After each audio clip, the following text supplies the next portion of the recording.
Pembalasan Nyoman Dwipa. Bagian 5. Yang dilepaskan Kisawer Balangnipa adalah pukulan sakti yang sangat diandalkannya, dan yang jarang sekali dikeluarkannya, jika tidak menghadapi lawan yang teramat tangguh. Itulah pukulan yang bernama, Sejagat Baju. Jangan kata manusia, batu karang pun jika dihantam, pasti akan hancur jadi debu. Serangan yang dilancarkan Kisawer Balangnipa tak kepalang tanggung, karena sehabis memukul itu, tubuhnya melesat ke depan dan menyusul serangan pertama tadi dengan serangan ular kering di tangan kanannya, yang menderu ke arah batok kepala pendekar 212 Wiro Sableng. Pukulan, Sejagat Baju, membuat tubuh Wiro Sableng tak dapat melayang turun menjejak tanah. Betapapun dia mengerahkan tenaga dalamnya, serta memukul ke muka dengan ilmu pukulan, dinding angin berhembus tindih-menindih, tetap saja tubuhnya tersapu sampai 8 tombak. Jika dia tak cepat membuang diri ke samping dengan mempergunakan ilmu meringankan tubuhnya yang tinggi, pastilah dia akan menghantam pohon besar di belakang sana. Pukulan, Sejagat Baju, melanda pohon besar itu, dan pohon-pohon serta semak belukar di sekitarnya, membuat semuanya itu tumbang dan tersapu sampai 10 tombak lebih, dengan mengeluarkan suara berisik luar biasa. Air danau yang turut terserempet pukulan tersebut, muncrat setinggi 2 tombak. Setelah jungkir balik 2 kali berturut-turut, Wiro Sableng berhasil mencapai tanah dengan kedua kaki lebih dahulu. Napasnya sesak, tulang-tulang di sekujur tubuhnya serasa tanggal, sedang dari sela bibirnya kelihatan darah kental. Pemuda ini ternyata telah terluka di dalam. Cepat-cepat Wiro menelan butir pil merah, lalu duduk tak bergerak, memejamkan mata, mengatur jalan napas dan tenaga dalam, serta mengalirkan hawa sejuk dari pusarnya ke dada. Kisawer Balangnipa tertawa gelak-gelak sambil mendekati Wiro Sableng.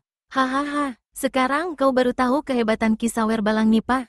Nah, selamat jalan ke neraka, budak hina dina. Kisawer Balangnipa mengangkat tongkat ularnya tinggi-tinggi, lalu dihantamkan secepat kilat ke arah batok kepala pendekar 212 Wiro Sableng. Pengecut, beraninya menyerang lawan yang sudah tak berdaya. Satu bentakan menggeledek dan selarik sinar kuning menderu, menangkis ular kering di tangan Kisawer Balangnipa. Itulah tongkat bambu kuningnya Nyoman Dwipa. Pemuda ini, ketika menyaksikan bagaimana Kisawer Balangnipa hendak menamatkan riwayat Wiro Sableng dalam keadaan pemuda itu tak berdaya, menjadi sangat geram dan menyerbu ke muka. Namun sebelum tongkat bambu kuning di tangan Nyoman Dwipa saling beradu dengan ular kering di tangan kanan Kisawer Balangnipa, terdengar suara menggembor yang disusul dengan bentakan lantang. Siapa bilang aku tak berdaya, Nyoman? Dan, wut, selarik sinar putih yang amat menyilaukan serta panas berkelebat, diiringi suara mengaung macam ratusan tawon mengamuk. Dan, kres-ras, terdengar kemudian pekik setinggi langit keluar dari mulut Kisawer Balangnipa. Tangan kanannya sebatas pergelangan lengan buntung dan memuncratkan darah. Telapak dan jari-jari tangan yang masih memegang ular kering tadi, kelihatan mental ke udara, lalu jatuh ke dalam danau, membuat air danau di tempat jatuh berwarna kemerah-merahan oleh darah. Apakah yang telah terjadi? Sewaktu Kisawer Balangnipa siap untuk menamatkan riwayat Wiro Sableng, sebelum Nyoman Dwipa sempat menangkis senjata Kisawer Balangnipa, maka Wiro Sableng yang duduk diam mematung itu tiba-tiba membuat gerakan cepat luar biasa, mencabut kapak maut naga geni 212 dan membabat ke depan. Maksudnya cuma hendak menabas senjata lawan, tapi tak terduga serangannya itu justru membuat buntung pergelangan Kisawer Balangnipa. Laki-laki ini menotok jalan darah di bahu kanan, hingga darah berhenti memancur. Pemuda keparat, kali ini kau menang, tapi lain ketika, jangan harap kau bisa hidup jika aku muncul kembali di depan hidungmu. Abis berkata begitu, Kisawer Balangnipa berkelebat dan lenyap di jurusan timur danau. Wiro Sableng masukkan kapak naga geni 212 ke balik pakaiannya, lalu berdiri dengan perlahan-lahan. Nyoman Dwipa memegang bahunya. Kau tak apa-apa, Wiro? Aku terluka di dalam, jawab Wiro mengaku terus terang, tapi tak begitu berbahaya. Manusia itu hebat sekali ilmu pukulannya. Tapi kau jauh lebih hebat, kata Nyoman Dwipa pula. Dan dalam hati pemuda Bali ini menyadari sepenuhnya, kalau saja dia yang berhadapan dengan Kisawer Balangnipa, pasti akan lebih cepat dirobohkan, bahkan mungkin akan menemui ajal secara mengenaskan. Terima kasih atas bantuanmu, Nyoman. Aku kebetulan lewat di sini dan mendengar suara ribut-ribut. Ketika kuselidiki, kutemui kau mencak-mencak telanjang bulat melawan puluhan ular. Wiro tertawa sambil garuk-garuk kepalanya yang berambut basah. Kedua orang pemuda itu lalu menuturkan riwayat masing-masing. Wiro Sableng geleng-gelengkan kepala mendengar cerita Nyoman dan berkata, "Hebat sekali riwayatmu, Nyoman. Juga menyedihkan. Manusia macam Cokorda Gede Jantra itu memang patut dihajar. Sayang, aku ada urusan yang perlu diselesaikan dengan cepat. Kalau tidak, pasti aku akan seiring denganmu. Tapi begitu urusanku selesai, aku segera akan menyusulmu, Nyoman. Ingin sekali aku melihat tampangnya pemuda yang bernama Cokorda Gede Jantra itu." "Terima kasih kau ada perhatian terhadap urusanku, Wiro," kata Nyoman Dwipapula. Wiro Sableng sekali lagi mengucapkan terima kasih, dan kedua sahabat baru itu saling menjura, lalu berpisah. Seperti telah dituturkan, untuk mempercepat sampai ke Denpasar, Nyoman Dwipa sengaja menempuh rimba belantara. Menjelang tengah hari, dia sampai ke kaki sebuah bukit. Bukit itu jarang didatangi manusia, bahkan lewat di sana pun boleh dikatakan tak ada yang berani, karena di bukit itulah bersarangnya gerombolan rampok yang dipimpin oleh seorang bernama Warok Gede Jingga. Sebenarnya nama asli orang itu adalah Warok Jingga saja. Namun kemudian ditambah di tengah-tengah dengan kata Gede. Bagi Nyoman Dwipa, bila dia mengelakkan bukit itu, berarti memperpanjang perjalanannya selama setengah hari. Meskipun dia sendiri tahu bagaimana besarnya bahaya jika mendaki bukit tersebut.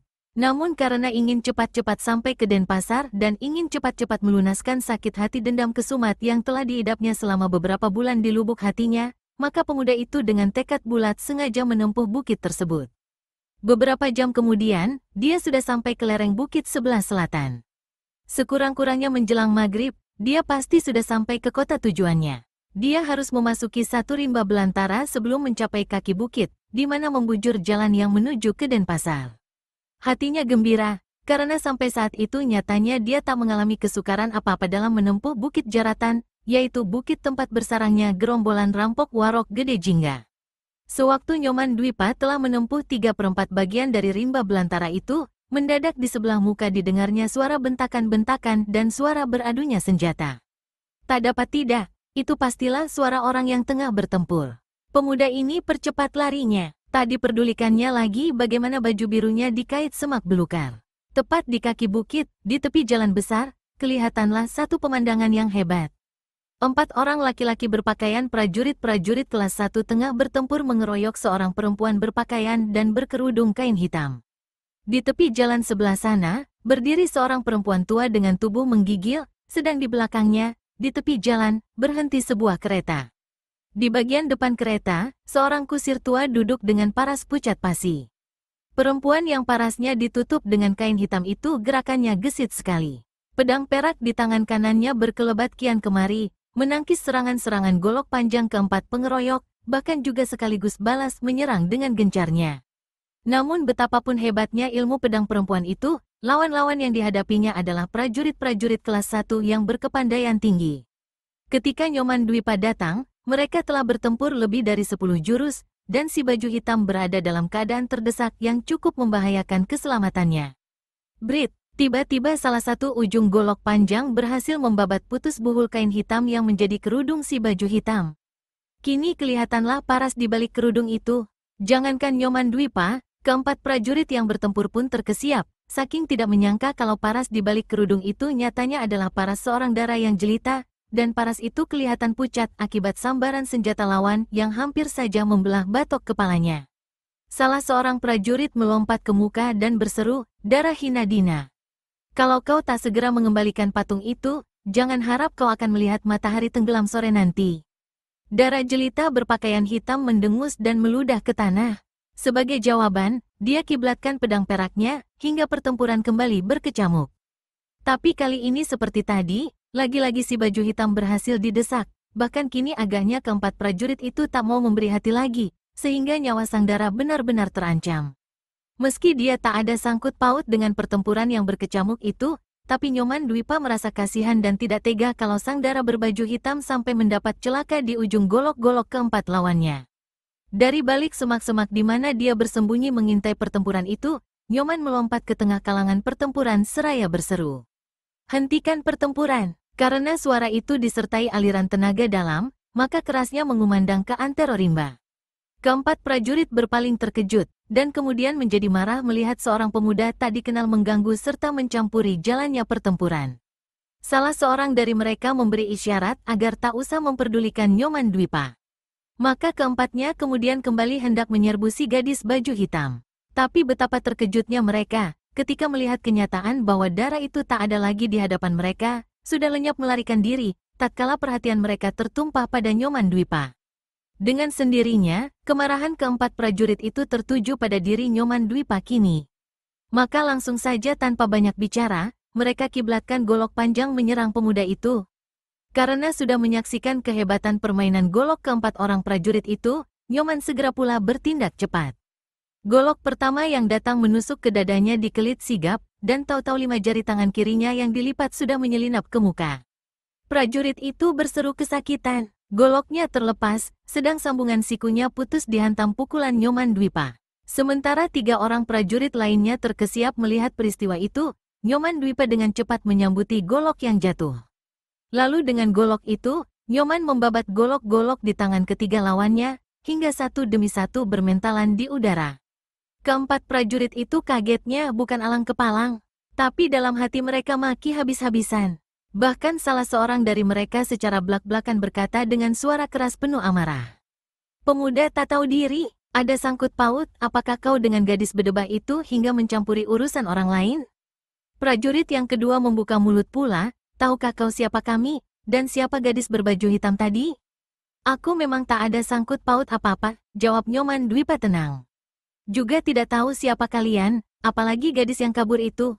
Tindakanmu ceroboh lancang. Tak tahu diri." Akibatnya, berdebah itu berhasil merampas dan melarikan patung emas yang kami bawa. "Patung emas?" ujar Nyoman. "Ya, patung emas, dan kau mesti menggantinya. Kalau tidak, kau kami tangkap dan dihadapkan pada Adipati Surabaya untuk menerima hukuman," kata prajurit yang lain. "Jadi kalian adalah prajurit-prajurit Kadipaten Surabaya?" tanya Nyoman. "Tak usah banyak tanya, lekas serahkan dirimu, sobat. Sebaiknya kau terangkan dulu asal musabab sampai kalian mengeroyok gadis itu. Jika memang dari keteranganmu nanti aku telah melakukan kesalahan, percayalah aku akan menebus kesalahanku itu." Salah seorang dari keempat prajurit lalu memberikan keterangan. Mereka adalah utusan dari Kadipaten Surabaya yang berangkat menuju ke Bali untuk melamar seorang gadis anak bangsawan yang tinggal di Denpasar. Sebagai bawaan, Adipati Surabaya telah memberikan sebuah patung emas untuk diserahkan pada keluarga si gadis sebagai tanda penghormatan.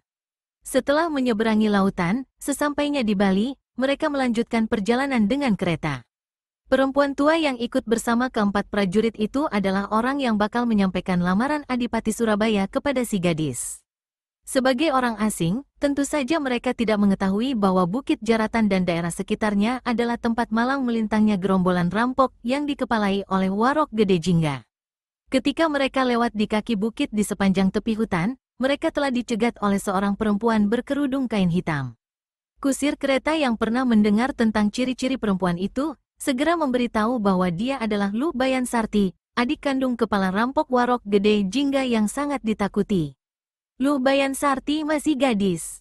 Karena memiliki ilmu silat yang tinggi, maka dia selalu melakukan kejahatan seorang diri. Rupanya rampok betina ini sudah mencium bahwa rombongan utusan Adipati Surabaya itu ada membawa benda berharga. Maka begitu dia melakukan penghadangan, dengan cepat dia menerobos masuk ke dalam kereta dan berhasil merampas patung emas. Keempat prajurit Kadipaten Surabaya tentu saja tidak tinggal diam. Justru mereka telah diberi kepercayaan untuk melindungi barang berharga itu. Maka tanpa banyak cerita lagi, segera mereka mengeroyok Luh Bayan Sarti. Ketika mereka sudah hampir berhasil menghajar rampok betina itu, tahu-tahu muncullah Nyoman Dwipa memberikan pertolongan, hingga buntut-buntutnya Luh Bayan Sarti berhasil kabur dengan membawa serta patung emas. Kini tahulah Nyoman Dwipa akan kesalahan yang telah diperbuatnya. Tapi memang siapa yang bisa menduga kalau gadis secantik Luh Bayan Sarti itu adalah seorang perampok? Dan pemuda manakah yang tega membiarkan seorang dara jelita terancam bahaya maut? Setelah merenung sejenak, maka Nyoman pun berkata, "Memang besar salahku. Kurasa sebelum gadis itu berlalu jauh, sebaiknya kita lakukan pengejaran. Kalau perlu, kita datangi sarangnya." Keempat prajurit Kadipaten Surabaya saling berpandangan. Kusir kereta yang sejak tadi berdiam diri karena ketakutan, untuk pertama kalinya buka suara. "Mendatangi sarang Warok Gede Jingga berarti mencari mati. Kalau begitu, kalian tidak menginginkan patung emas itu kembali?" Tentu saja menginginkan, jawab seorang prajurit. Tapi pergi ke sarangnya gerombolan rampok itu besar sekali bahayanya. Karena itu kau yang punya gara-gara, maka kau sendiri yang harus pergi ke sana. Kami menunggu di sini. Kami tak peduli apakah untuk mendapatkan patung emas itu kau harus menyerahkan kepalamu. Kalau aku pergi seorang diri dan berhasil mengambil kembali patung itu, jangan harap aku akan membawanya ke sini, kata Nyoman Dwipa dengan menyeringai. Kalau begitu, kata seorang prajurit sesudah berpikir-pikir beberapa lamanya, aku, kau, dan 2 orang kawanku berangkat ke sana. Yang lain tetap tinggal di sini. Nyoman menyetujui pendapat itu, lalu tanpa menunggu lebih lama, mengajak keempat orang itu untuk segera berangkat. Kusir kereta mendadak membuka mulut, saudara-saudara dengar nasihatku. Adalah sia-sia kalian pergi mengambil kembali patung emas itu. Warok Gede Jingga memiliki ilmu silat tinggi sekali. Di samping itu, dia memiliki anak buah yang banyak. Ditambah dengan Lu Bayan Sarti, maka sekalipun kalian berjumlah 5 kali lebih besar, jangan harap kalian akan berhasil. Kataku, kalian cuma mengantar nyawa. Sebaiknya kembali dan seret pemuda biang runyam itu ke hadapan Adipati Surabaya. Bagiku, kemarahan Adipati Surabaya bukan apa-apa. Kalaupun aku dihukum, kurasa kalian semua juga tak luput dari hukuman. Kalau tak ada yang mau ikut, tak apa. Jangan menyesal kalau patung emas itu jatuh ke tanganku, sedang kalian mendapat hukuman dari adipati kalian. Nyoman Dwipa cepat berlalu dari situ. 3 orang prajurit saling berpandangan. Akhirnya setelah mengambil senjata masing-masing yang tadi jatuh di tanah, ketiganya segera menyusul Nyoman Dwipa. Mereka akan mati percuma, desis kusir kereta sambil memperhatikan kepergian orang-orang itu. Seorang anggota rampok yang berada di puncak sebuah pohon tinggi telah melihat kedatangan keempat orang itu. Cepat-cepat dia turun dari atas pohon dan memberikan laporan pada pemimpinnya, yaitu Warok Gede Jingga. Kebetulan saat itu Lu Bayan Sarti ada pula di situ. Coba terangkan ciri-ciri mereka, kata Lu Bayan Sarti. Yang 3 orang berpakaian seragam, seperti pakaian prajurit. Yang seorang lagi pemuda berpakaian biru. Gadis itu bergumam, lalu berpaling pada kakaknya. Bagaimana pendapatmu? Tanyanya. Biarkan saja mereka datang kemari. Tak ada yang harus ditakutkan, sahut si kepala rampok. Memang pendapatku pun demikian, kata Lu Bayan Sarti, lalu menganggukkan kepala pada anggota rampok yang melapor. Setelah anggota rampok itu pergi, berkatalah Warok Gede Jingga. Kau akan berhadapan kembali dengan tuan penolongmu yang gagah itu. Bukankah itu yang kau inginkan, Sarti? Lu Bayan Sarti menjadi merah parasnya. Sebaiknya kita keluar saja menyambut kedatangan mereka. Warok Gede Jingga tertawa, lalu mengikuti adiknya keluar rumah besar. Mereka menunggu di langkan. Karena telah dipesankan agar keempat pendatang itu dibiarkan saja, maka ketika memasuki perkampungan, tak ada seorang rampok pun yang menghalangi Nyoman Dwipa dan ketiga prajurit-prajurit kadipaten itu. Di halaman rumah besar, keempatnya berhenti. Nyoman melirik sekilas pada Lu Bayan Sarti, lalu berpaling pada laki-laki bertubuh tinggi besar yang hanya mengenakan celana panjang hitam. Dadanya yang bidang tertutup oleh bulu, sedang wajahnya diranggasi cambang bawuk yang lebat kaku. Apakah kami berhadapan dengan Warok Gede Jingga? Tanya Nyoman Dwipa sesudah terlebih dahulu menjura. Orang muda, kata Warok Gede Jingga, sungguh nyalimu besar sekali untuk datang kemari. Sesudah menolong adikku dari bahaya dikeroyok oleh prajurit-prajurit Hinadina itu, apakah kedatanganmu ke sini hendak minta hadiah imbalan? Nyoman Dwipa tertawa, lalu menjawab, jauh dari itu, Warok. Justru aku datang ke sini untuk menebus kesalahanku terhadap prajurit-prajurit Kadipaten Surabaya ini. Satu-satunya jalan untuk dapat menebus kesalahanku itu ialah meminta kesudianmu untuk mau menyerahkan kembali patung emas yang telah dirampas oleh adikmu ini. Nyoman lalu menggoyangkan kepalanya ke arah Lu Bayan Sarti. Gadis itu tertawa cekikikan. Bola matanya sejak tadi tidak lepas dari memandangi paras Nyoman Dwipa yang gagah cakap itu. Enak betul bicaramu, sudah lancang datang kemari, sekarang berani bertingkah. Apakah kau bersedia menyerahkan selembar nyawamu sebagai pengganti patung emas itu? Nyoman tertawa lebar. Dalam tertawa itu, dia harus mengakui bahwa paras Lu Bayan Sarti sungguh jelita. Kulitnya halus mulus, sungguh sangat disayangkan. Darah sejelita ini hidup menjadi perampok, berbuat kejahatan, dan diam di tengah-tengah manusia-manusia kasar. Sementara itu, Warok Gede Jingga mengusap-usap dagunya yang penuh dengan brewok. Selembar nyawaku bukan apa-apa, terdengar suara Nyoman Dwipa menjawab pertanyaan Lu Bayan Sarti tadi. Yang penting, patung emas itu harus diserahkan pada ketiga prajurit ini. Kalau begitu, biar ku tabas dulu batang lehermu. Kalau sudah, kelak patung emas itu akan kuberikan pada manusia-manusia jelek ini. Serahkan dulu patung emas itu pada mereka, ujar Nyoman Dwipa. Lu Bayan Sarti mendelikkan kedua matanya. Sret, gadis ini mencabut pedang peraknya. Tahan dulu, Sarti, kata Warok Gede Jingga sambil memegang bahu adiknya, ketika gadis itu hendak melompat ke hadapan Nyoman Dwipa. Sebaiknya kita atur begini saja, orang muda. Karena patung emas itu boleh dibilang milik ketiga kunyuk-kunyuk Kadipaten Surabaya ini, maka kupersilakan mereka turun tangan sendiri. Jika mereka bertiga berhasil mengalahkanku, kuserahkan patung itu kembali pada mereka. Tapi kalau mereka kalah, patung emas itu tetap milikku, dan mereka kubebaskan. Untuk itu, kau harus mempertaruhkan batang lehermu. Ketiga prajurit Kadipaten Surabaya terkejut bukan main. Jangankan mereka bertiga, 10 orang pun mereka belum tentu sanggup mengalahkan Warok Gede Jingga yang kesaktian dan ilmu silatnya sangat tinggi itu. Nyoman Dwipa berbatuk-batuk. Warok Gede Jingga, kata pemuda ini, karena aku yang punya gara-gara, maka biarlah aku mewakili ketiga prajurit itu untuk memenuhi permintaanmu tadi. Warok Gede Jingga tertawa gelak-gelak. Kuhargakan nyalimu, sobat, dan kuberi kelonggaran padamu. Kau boleh maju bersama-sama prajurit-prajurit tak berguna itu. Walau ilmuku sangat dangkal, sahut Nyoman Dwipa, tapi mengingat kesalahanku, biarlah aku menghadapimu seorang diri. Baik, baik, baik.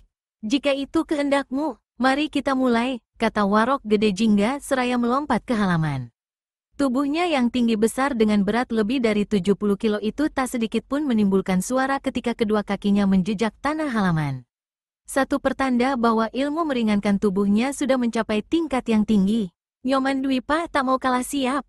Sekali dia berkelebat, maka bayangannya lenyap, dan sedetik kemudian sudah berdiri 6 langkah di hadapan kepala rampok itu. Warok Gede Jingga terkejut bukan main. Tiada diduganya pemuda yang dianggapnya sepele itu memiliki gerakan gesit serta ilmu meringankan tubuh yang tidak berada di bawahnya. Melihat kedua orang itu sudah siap untuk bertempur, Lu Bayan Sarti tiba-tiba melompat dan berseru, "Kak Gede Jingga. Biar aku yang menghadapi pemuda sombong ini. Kau lihat sajalah bagaimana adikmu akan memberi pelajaran padanya." Tanpa menunggu jawaban kakaknya, Lu Bayan Sarti sudah menghadapi Nyoman Dwipa, tersenyum sekilas, lalu berkata sambil mengerling dan mencabut pedang peraknya. "Silakan kau mulai lebih dulu." "Ah, tuan rumahlah yang lebih pantas memulai," sahut Nyoman Dwipa pula. "Kuharap kau benar-benar memberi pelajaran berguna pada orang bodoh macamku ini, saudari." Lu Bayan Sarti tertawa kegenit-genitan. "Kau hati-hatilah, orang muda, karena pedangku ini tidak bermata." Ucapan itu dibarengi si gadis dengan satu serangan setengah melompat. Ketika menabas, pedang peraknya hanya merupakan selarik sinar putih yang mengeluarkan suara bersiul, karena saking cepatnya. Sebelumnya Nyoman Dwipa telah melihat ilmu pedang gadis itu, yakni sewaktu Lu Bayan Sarti bertempur melawan prajurit-prajurit Kadipaten Surabaya. Namun sekali ini dilihatnya si gadis mengeluarkan jurus serangan yang lain dari yang lain, hingga Nyoman Dwipa tak mau bersikap memandang enteng, cepat mencabut tongkat bambu kuningnya yang kecil dan dengan gesit berkelebat mengelakkan tabasan yang mengincar pinggangnya. Setengah jalan tiba-tiba, sekali tabasan yang dilakukan Lu Bayan Sarti berubah menjadi satu tusukan tajam ke arah dada. Tusukan ini sebelum sampai memecah laksana kilat keempat bagian tubuh Nyoman Dwipa, yaitu kepala, leher, dada, dan perut. Ketiga prajurit Kadipaten Surabaya menahan napas. Serangan yang dilancarkan si gadis adalah serangan hebat luar biasa. Melihat dekatnya tusukan-tusukan pedang itu dari tubuh Nyoman Dwipa, ketiganya merasa cemas, kalau si pemuda kali ini tak sanggup menyelamatkan dirinya. Hebat, justru dalam suasana yang tegang itu, Nyoman Dwipa mengeluarkan seruan memuji. Tubuhnya lenyap menjadi bayang-bayang biru, dan di antara bayangan biru itu, berkelebatlah selarik sinar kuning. Itulah sinarnya bambu kuning di tangan Nyoman Dwipa. Melihat lawan memiliki ilmu meringankan tubuh yang hebat, maka Lu Bayan Sarti kerahkan pula ilmu meringankan tubuhnya, hingga dalam jurus pertama itu, keduanya sudah merupakan bayang-bayang saja. Nyoman tersenyum melihat kecerdikan si gadis. Segera pemuda ini menggerakkan bambu kuningnya dalam jurus Gendewa Sakti membentur gunung. Jurus ini mengandalkan tenaga dalam yang dialirkan ke tongkat bambu kuning. Dalam jurus kedua, terjadilah hal yang sangat mengejutkan Warok Gede Jingga. Sewaktu dalam jurus kedua Lu Bayan Sarti kembali melancarkan serangan yang hebat, bambu kuning di tangan Nyoman sudah bergerak dalam jurus Gendewa Sakti membentur gunung itu. Lu Bayan Sarti heran ketika merasakan bagaimana tetakan pedangnya yang semula meluncur pesat, tahu-tahu dengan tiba-tiba sekali tersendat laksana diterpa oleh satu angin yang luar biasa dahsyatnya. Belum habis rasa herannya itu, bambu kuning di tangan Nyoman tiba-tiba dilihatnya sudah berada dekat sekali di samping pedang peraknya. Lu Bayan Sarti seorang berpikiran cerdik. Dari gerakan bambu kuning itu dan mengetahui bahwa tenaga dalam lawan tinggi sekali, tahulah dia bahwa Nyoman Dwipa hendak memukul badan pedangnya dalam satu pukulan yang hebat dan memungkinkan pedang perak itu terlepas dari tangannya. Karenanya dengan sigap, gadis ini menaikkan tangannya ke atas, lalu membabat ke samping, menebas ke arah batang leher Nyoman Dwipa. Di lain pihak, Nyoman Dwipa tidak terlalu bodoh untuk menunggu lebih lama. Kedudukan tangan dan senjata lawan yang berada lebih tinggi di atas senjatanya sendiri justru itulah yang dikehendakinya. Bambu kuning di tangan pemuda ini menerpa ke atas. Dan tahu-tahu Lu Bayan Sarti merasakan tangannya yang memegang pedang menjadi kesemutan. Dia melompat mundur tapi tak bisa, karena pada saat itu, bambu kuning di tangan lawan laksana seekor ular, seakan-akan telah membelit pedangnya. Ketika Nyoman Dwipa memutar-mutar bambu kuningnya, pedang perak di tangan gadis itu pun ikut berputar melintir. Lu Bayan Sarti tak bisa mempertahankan senjata itu, kecuali kalau tangannya mau ikut-ikutan terpuntir dan tanggal dari persendiannya. Warok Gede Jingga bukan olah-olah kejutnya menyaksikan bagaimana adiknya yang berkepandaian tinggi itu hanya mampu menghadapi pemuda itu dalam tempo 2 jurus saja. Bahkan dalam 2 jurus itu, bukan saja dia dikalahkan, tapi senjatanya sekaligus kena dirampas. Lu Bayan Sarti sendiri sesudah pedangnya tertarik dan berada di genggaman Nyoman Dwipa, bukan main marahnya. Tapi dia juga malu sekali. Dengan paras merah sambil banting-banting kaki, gadis ini memutar tubuh dan meninggalkan tempat itu. Saudari tunggu dulu. Ini ku kembalikan pedangmu, seru Nyoman Dwipa. Lu Bayan Sarti tak mau berpaling, apalagi hentikan langkahnya. Dia terus nyelonong ke langkan rumah. Karena orang tak mau menerima kembali senjatanya, maka Nyoman Dwipa menggerakkan tangan kirinya yang memegang pedang. Senjata itu lepas dan mendesing di udara, lalu menancap di tiang langkan rumah, tepat pada saat Lu Bayan Sarti berada di samping tiang itu. Lu Bayan Sarti berbalik dan mendelikkan kedua matanya pada Nyoman Dwipa.